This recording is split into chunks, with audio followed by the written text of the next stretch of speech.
Kabanata 1576, ang paglapastangan kay Li Zuan at ang nag-aapoy na galit ni Zephyr. Haha! Gusto mo ba ang Archean Greenwood Primordial Energy? Isang bahagyang ngiti ang sumilay sa labi ni Zephyr habang direkta niyang tinitigan si Hierarch Skycloud. Sayang naman. Dahil napino at naunawaan ko na ang kapangyarihang ito. Ngayon, ano ang balak mong gawin? Sa mga salitang iyon, biglang nanlaki ang mga mata ng payat na matandang lalaki. Sa isang iglap. Boom! Isang napakatalim na aura ang sumabog na tila kidlat na palm-unit sa kalangitan. Ang nakakikilabot na presyon ay agad bumalot sa buong paligid. Naging seryoso ang mukha ni Zephyr. Tama. Napino na nga niya ang Archean Greenwood Primordial Energy. Napakalakas ng wood attribute aura sa kanyang katawan. At dahil hindi pa niya ito lubusang kinokonsolida, naitago pa niya ang tunay nitong presensya. Kung hindi, kahit ako ay agad itong mararamdaman.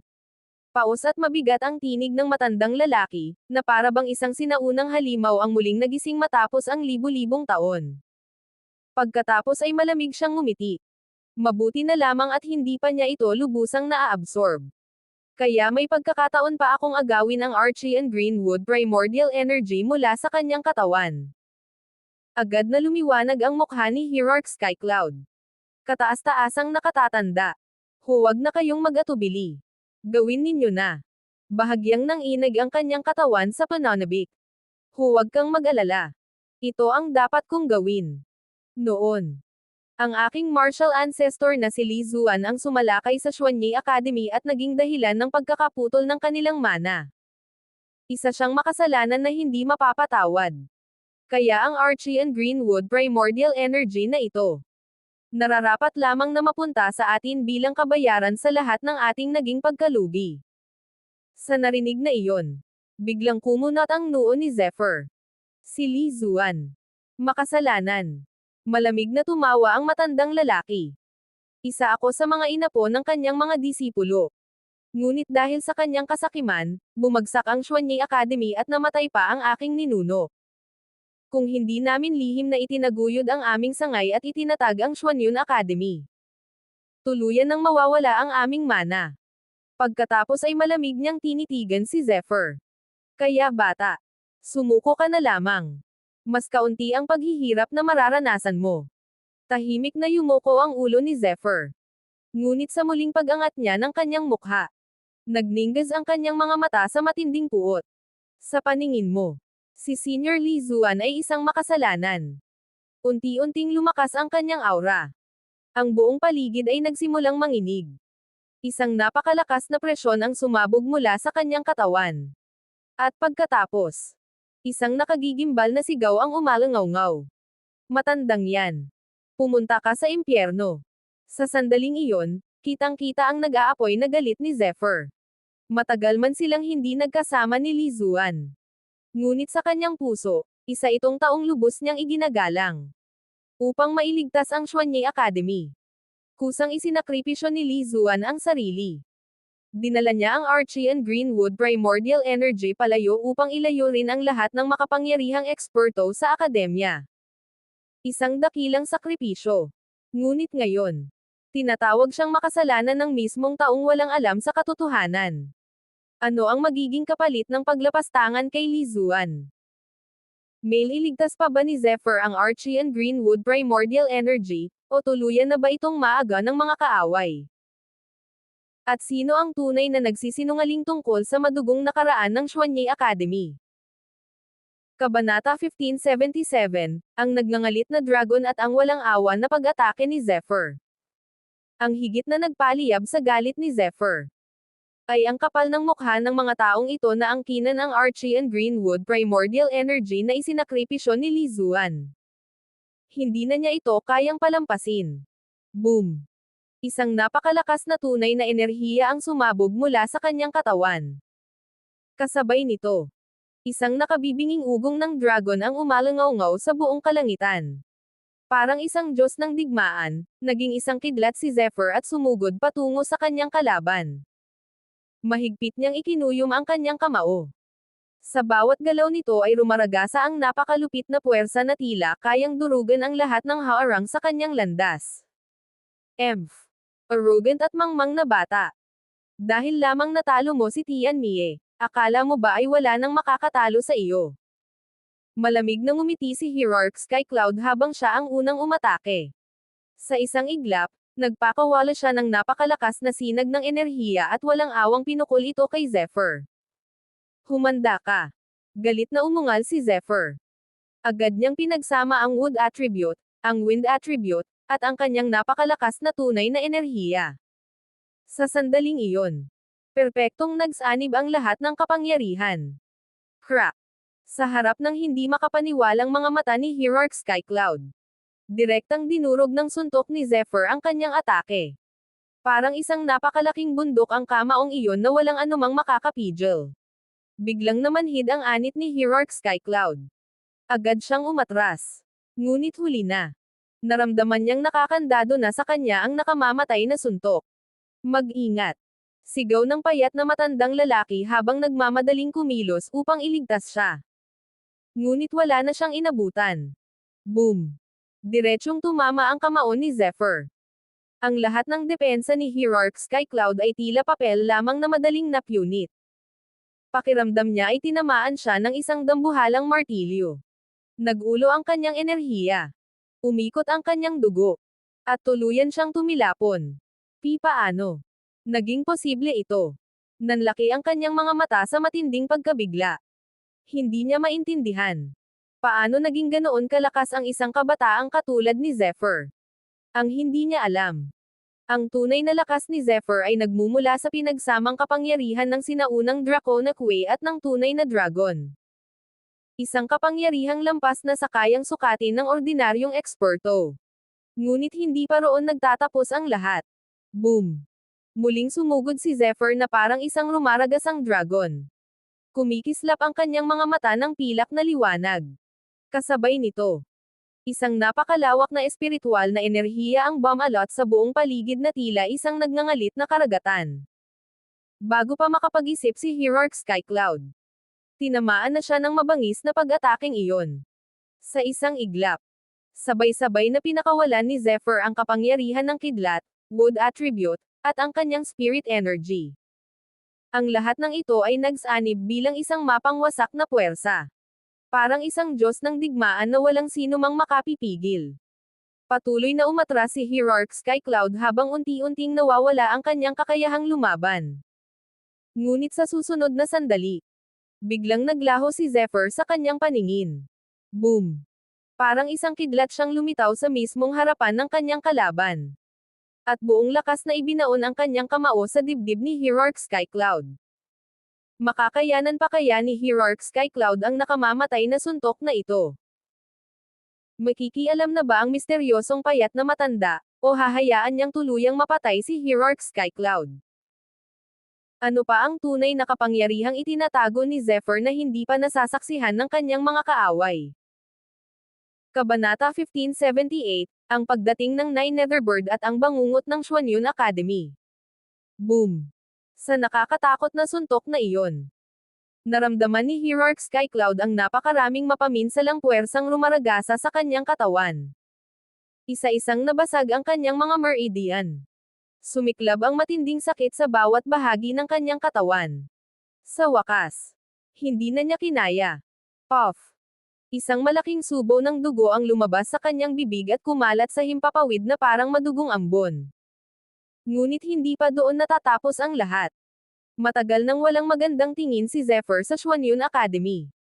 At lalo niyang kinamumuhian si Hierarch Skycloud. Kaya nang makuha niya ang kalamangan, hindi na siya nag-atubiling tapusin ang laban. Parang isang kidlat na muli siyang sumugod sa kanyang kalaban. Haha! Batang yan! Napakalakas ng loob mo. Akala mo ba ay wala ako? Isang nakabibinging sigaw ang umalangaw-ngaw. Ang Supreme Elder ng Xuanyun Academy ay tuluyang kumilos. Sa isang iglap, sumabog ang nakapangangilabot na aura mula sa kanyang payat na katawan. Iniunat niya ang kanyang kanang palad. Sa paggalaw nito, biglang lumamig ang buong paligid. Umihip ang nakakamatay na malamig na hangin. Ang madilim na kapangyarihan ay bumalot sa kalangitan na tila ginawang isang impyerno ang buong mundo. Ngunit, hindi man lamang natinag si Zephyr. Hindi siya umatras. Hindi rin siya umiwas. Tahimik lamang niyang hinarap ang paparating na nakamamatay na palad. Nang halos tumama na ito. Biglang. Kreee. Isang matinis na huni ng ibon ang umalangaw sa kalangitan. Kasabay nito. Sumiklab ang isang itim na apoy. Sa loob lamang ng isang kisap mata, ang apoy ay naging isang napakalaking itim na espada na buong lakas na sumalubong sa atake ng Supreme Elder. Whoosh! Lalong lumakas ang naglalagablab na itim na apoy. Ang napakataas nitong temperatura ay tila kayang tunawin ang lahat ng nasa paligid. Boom! Nagbanggaan ang dalawang napakalakas na pag-atake. Sa sandaling maramdaman ng Supreme Elder ang nakakapasong init. Biglang nagbago ang kanyang mukha. Wala siyang ibang nagawa kundi ang umurong ng napakalayo. Ano? Anong nangyayari? Maging si Hierarch Skycloud ay natulala. Hindi niya inasahang may isa pang napakalakas na nilalang na biglang tutulong kay Zephyr sa kritikal na sandaling iyon. Ngunit habang siya ay natataranta, muli siyang sinugod ni Zephyr. Kasabay ng malakas na ugong. Isang napakalaking multo ng tunay na dragon ang lumitaw sa likuran niya. Sa pagkakataong ito, mas naging nakakatakot pa ang kanyang suntok. Boom! Parang kulog na sumabog ang banggaan. Walang kalaban-laban si Hierarch Skycloud. Muli siyang tumilapon habang sunod-sunod na sumusuka ng dugo. Bahagyang kumunot ang noo ni Zephyr. Matibay pala ang depensa ng taong ito. Buhay pa rin siya. Pagkatapos ay tumingin siya sa payat na matandang lalaki sa malayo. Ang nilalang na hamarang sa kanyang kalaban ay walang iba kundi ang Nine Netherbird. Matapos nitong mapino ang napakaraming spirit essence, halos bumalik na ang dating nakakatakot nitong lakas. Isang kapangyarihang sapat upang durugan ang halos lahat ng eksperto sa alchemy realm. Kaya para rito, napakadaling harangan ang pag-atake ng Supreme Elder. Ngunit sa mismong sandaling iyon, buzz! Isang nakakagulat na pangyayari ang naganap. Ang payat na matandang lalaki, nakalalayo pa lamang, ay biglang natigilan. Nanlaki ang kanyang mga mata. At ang kanyang mukha ay nabalot ng matinding pagkabigla at kawalan ng paniniwala.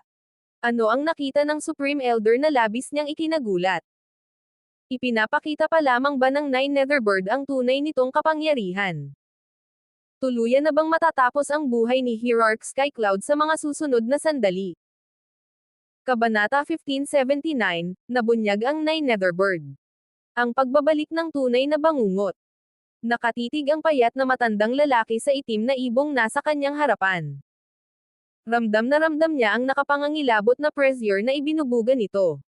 Higit sa lahat, ang naglalagablab nitong itim na apoy ay may napakataas na temperatura na sapat upang manggilabot maging ang isang makapangyarihang eksperto.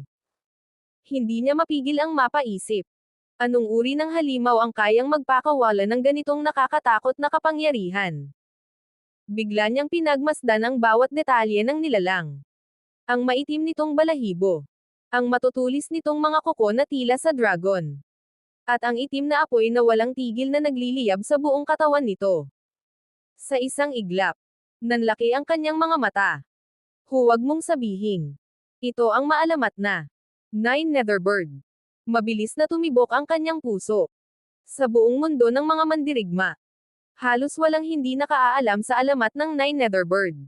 Isang banal na halimaw na kumokontrol sa itim na apoy. Isang nilalang na kayang maglakbay ng 10,000 metro sa isang kisap mata. At isang halimaw na ang kapangyarihan ay sapat upang magdulot ng takot maging sa mga tunay na powerhouse. Maraming eksperto ang nangarap na magkaroon ng ganitong espiritual na halimaw. Ngunit sa kasalukuyang panahon, halos wala ng bakas ng kanilang lahi. Kaya hindi kailanman naisip ng matandang lalaki na makakaharap niya ang isa sa kanila. At higit sa lahat, nakipagpalitan pa siya ng suntok rito. Paano siya hindi manganginig sa pagkabigla? Samantala, malamig lamang ang titig ng Nine Netherbird. Marahan nitong ikinampay ang mga pakpak nito. Ang manipis na itim na apoy ay tila sumasayaw sa paligid ng katawan nito at waring kayang tunawin maging ang mismong kalawakan. Matapos mapino ang napakaraming spirit essence, halos ganap nang bumalik ang dati nitong lakas. Kahit mas malakas pa sa ordinaryong eksperto sa alchemy realm ang kalaban, buo pa rin ang kumpiyansa nitong mananalo. At iyon ang dahilan kung bakit walang anumang pag-aalala si Zephyr. Buong atensyon niya ngayon ay nakatuon kay Hierarch Skycloud. Malamig na ngumiti ang pinuno ng Xuanyun Academy. Zephyr, hindi ko inakalang lalaki ng ganito kabilis ang lakas mo. Ngunit sa harap ko, ang katapusan mo ay kamatayan. Huminga siya ng malalim. Unti-unting bumalik ang kanyang aura. Kasabay nito, sunod-sunod na ramagasa ang napakalakas na tunay na enerhiya mula sa kanyang katawan. Sa bawat paghinga, mas lalo itong lumalakas. Maging si Zephyr ay napahanga. Gaya ng inaasahan. Hindi naging pinuno ng isang akademya ang taong ito nang walang dahilan. Hindi ito ordinaryong eksperto. May mga alas pa siyang hindi inilalabas. Ngunit, hindi balak ni Zephyr na bigyan siya ng pagkakataong gamitin ang mga iyon. Boom! Muling sumabog ang kanyang aura. Sa isang tapak, lumipad ang alikabok sa buong paligid. At sa isang kisap mata, parang kidlat siyang lumitaw sa harapan ni Hierarch Skycloud. Mahigpit niyang ikinuyom ang kanyang kamao. Ang napakalakas na fist intent ay bumalot dito. Walang pag-aatubili. Direkta niya itong ibinaon sa dibdib ng kanyang kalaban. Mapangahas na bata. Galit na galit si Hierarch Skycloud. Hindi niya matanggap na paulit-ulit siyang napapahiya sa kamay ng isang mas batang mandirigma. Sa pagkakataong ito, handa na siyang ilabas ang lahat ng kanyang lakas. Ano ang nakatagong alas ni Hierarch Skycloud na labis niyang ipinagmamalaki? Hanggang saan ang tunay na kapangyarihan ng maalamat na Nine Netherbird? Magtatagumpay ba ang mabilis na pag-atake ni Zephyr, o mababaligtad ang laban sa susunod na sandali? Kabanata 1580, ang nakatagong baluti ni Hierarch Skycloud at ang nakakatakot na lakas ni Zephyr. Sa harap ng rumaragasang suntok ni Zephyr, hindi umatras si Hierarch Skycloud. Sa halip, direkta rin siyang sumuntok.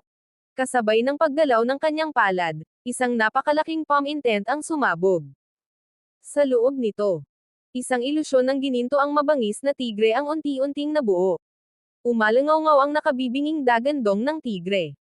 Kasabay nito, isang nakapangangilabot na killing intent ang bumalot sa buong paligid. Sa lakas pa lamang ng pag-ataking iyon, halatang hindi ito magpapatalo sa suntok ni Zephyr. Boom! Nagbanggaan ang kamao ni Zephyr at ang gininto ang palad ng tigre. Sa isang iglap, isang napakalakas na shockwave ang sumabog at yumanig sa buong paligid. Ang nakakasilaw na gininto ang liwanag ay nagmistulang isang nagliliyab na araw. Ngunit, hindi nagulat si Zephyr. Alam niyang si Hierarch Skycloud ay isa ng eksperto sa ika-4 na antas ng alchemy realm. Napakalaki ng agwat ng kanilang cultivation. Kung ibang mandirigma ang haharap, matagal na sana itong natalo. Ngunit hindi siya ordinaryong mandirigma. Sa lakas ng banggaan, napaatras si Zephyr ng ilang hakbang. Ngunit sa isang malakas na tapak, boom! Lumubog ang kanyang mga paa sa lupa at bumuo ng isang malaking hukay. Sa sandaling iyon, lalong lumakas ang wood attribute sa kanyang katawan. Roar! Muling umalangaw-ngaw ang dagandong ng isang tunay na dragon. Parang kidlat na muli siyang sumugod. Kasabay ng paggalaw ng kanyang mga kamay. Isang napakalawak na electric grid ang bumagsak mula sa himpapawid at lumamon kay Hierarch Skycloud. Malamig na ngumiti ang pinuno ng Xuanyun Academy. Sa isang kumpas lamang ng kanyang kamay, madali niyang hiniwa ang electric grid. Ngunit, hindi niya inaasahan ang kasunod na mangyayari. Sa mismong sandaling iyon, biglang sumabog ang aura ni Zephyr. Lumitaw ang isang napakalaking tunay na dragon na nababalutan ng sinaunang mga puno. Sa isang malakas na pagigkas ng buntot nito. Boom! Direkta nitong hinampas si Hierarch Skycloud. Hindi na siya nakaiwas. Parang isang saranggolang naputulan ng PC. Tumilapon siya sa ere. Puff! Puff! Puff! Tatlong sunod-sunod na subo ng dugo ang kanyang iniluwa bago bumagsak sa lupa at lumikha ng isang napakalaking hukay. Bahagyang kumunot ang noo ni Zephyr. Hindi pa rin siya malubhang nasugatan. Ganito pala ang dahilan. Napunit ang kasuotan ni Hierarch Skycloud. At doon, nakita ni Zephyr ang isang pilak na malambot na baluti na nakabalot sa kanyang katawan. Ang baluting iyon ay puno ng sinaunang ron. Naglalabas ito ng napakalakas na depensibong aura. Hindi lamang nito kayang pigilan ang matinding pinsala. Kaya rin itong bawasan at ibalik ang bahagi ng lakas ng bawat pag-atake.